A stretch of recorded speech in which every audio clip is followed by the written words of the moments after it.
as candidate number. She garnered a total score of 77.50%. She is candidate number 4.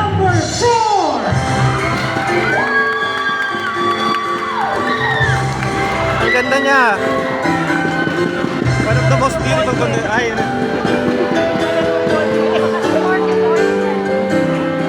ganda niya, no?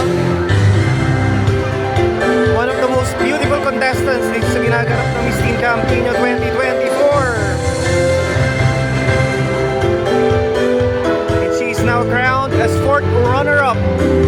Our third runner-up garnered a total score of 84.93.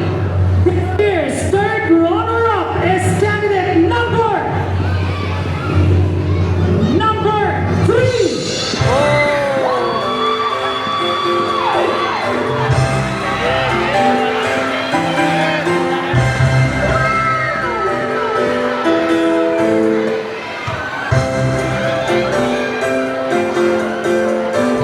Thank you so much, Nadine, for assisting me a while ago. And to all our sponsors, maraming salamat.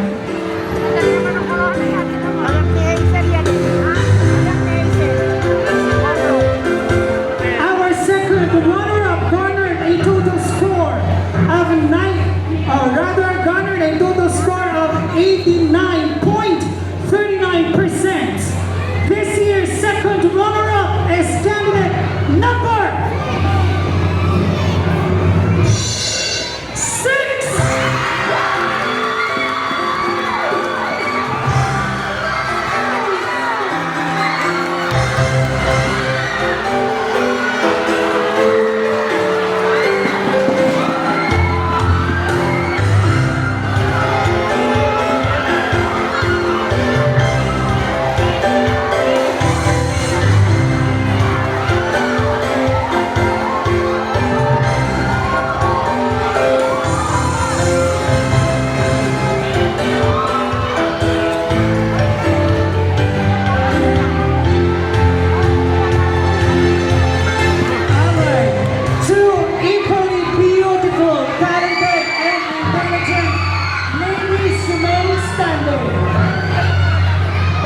One of them is the new Miss Teen Campino 2024, and the other one will be our first runner-up.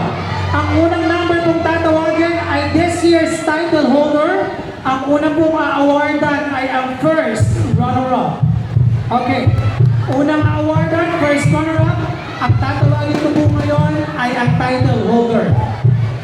Our first runner-up garnered a total score of 96.36%. Almost While perfect. the title holder garnered a total score of 97.29.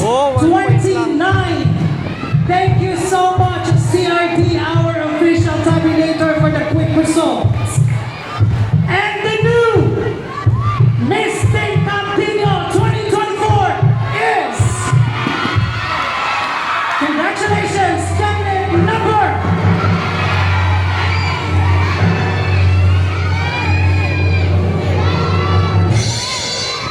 4. Who do you think she is?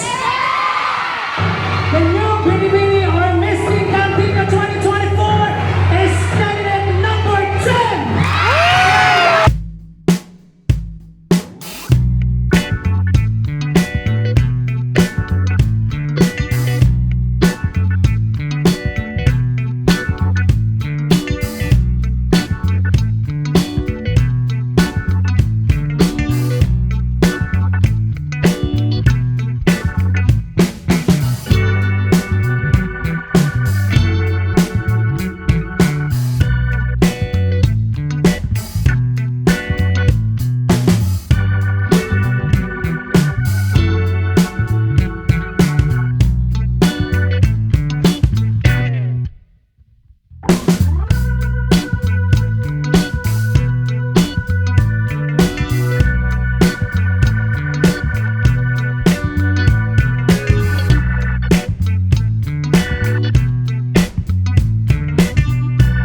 yun. Hindi mo ito. Alright.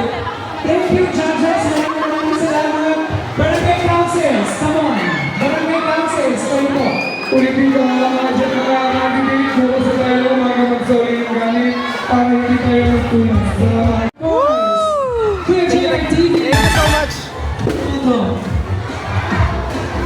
Kapitana, thank you so much po. Councilors, SK's get ready. Ito po ang kasunod.